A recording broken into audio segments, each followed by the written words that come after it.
Welcome to 5 and 5 from One Stop Co-op Shop, where we discuss 5 key design decisions about a game in about 5 minutes. I'm Michael Kelly, and today we're looking at Cthulhu, Death May Die from CMON Games. Quick disclaimer that I did receive a review copy of this game, just the core box. Death May Die is a 1 to 5 player scenario-based tactical combat game, and while it's based on the same Lovecraft mythos as the Fantasy Flight Arkham Files games, the theme is completely different. Instead of trying to avoid a great old one and prevent their summoning, you're trying to summon it yourself and kill the thing. It's a fresh theme, but does the design have anything new to offer? Let's find out and get to the list.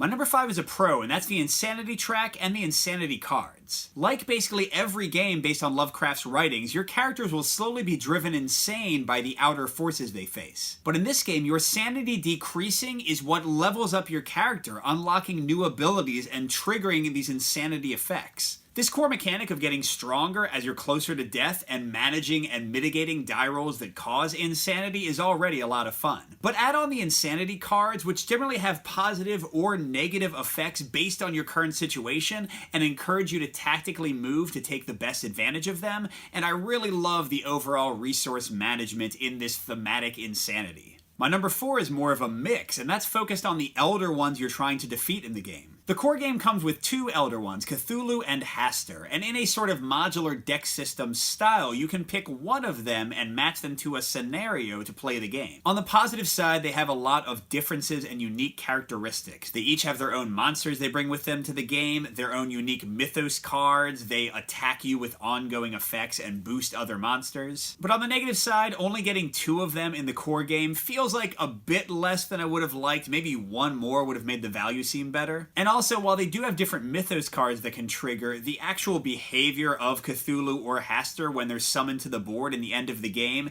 is very predictable and basically the same from play to play. So they can feel very repetitive once you get to that final stage of actually fighting the Elder One. Number 3 is my only full-on con with the game, and that's the swinginess of the luck. First of all, the characters, the Insanity cards, the skills aren't as well balanced as I'd like, but also this is a dice-based game, and the dice luck can be terrible to you, and with the limited health that investigators have, and the ability of monsters to sometimes pop on your space, you can lose the game in an instant with very little warning. But more concerning to me is that several of my games ended in a very anticlimactic easy win, where I just totally smashed the Elder One with no difficulty based on a lot of upgrades. With number 2, we're back to a mix, and those are the investigators you control in the game. On the positive side, even though they're only differentiated by the 3 skill tracks you can upgrade, this does still lead to fairly different game experiences, especially if you have characters who are tanks or quick movers or great at combat. And in a nice touch compared to something like Zombicide, they each have a fully unique skill track that only appears for them. But on the negative side, some skill tracks are much better than others, and some spots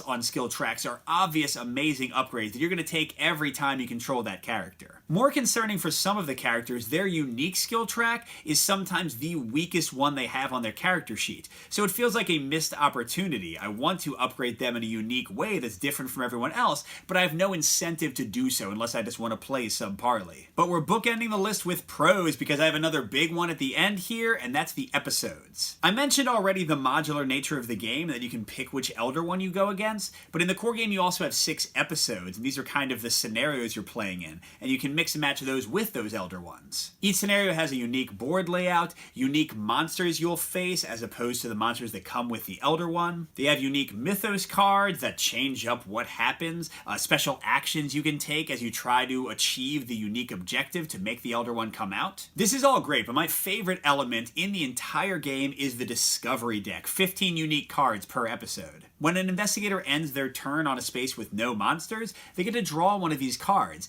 and they give you tough choices of taking stress and losing your dice mitigation to gain permanent upgrades like items and allies. This gives the game emergent theme, it gives interesting mechanical interlocking effects, it's a ton of fun and really makes each play experience feel different, more so than the Elder Ones do, at least in my experience. Overall, Cthulhu Death May Die is a great design, although there are some concerns I have. I compare it very favorably to the modular deck system games from the Sadler Brothers, to Zombicide Invader, even to Horrified, which has some similar feel of picking an enemy and having unique objectives to achieve. It's quick to learn, quick to play, quick to set up, the components are beautiful and well organized in the core box, and it's just a nice experience to sit down to, and it can be kind of addictive to want to play more scenarios. That said, I would consider avoiding this one if you really don't like dice luck, because there is a lot here and it can have a pretty important impact on the game. Also, if you're coming in looking for a more narrative experience like you might get from Eldritch Horror or from Arkham Horror LCG, you're not going to get that here. Except for some emergent narrative and the little paragraph to start the mission, it's really a knock'em sock'em fight to the death. Good gaming, everyone, and I'll see you at the next stop.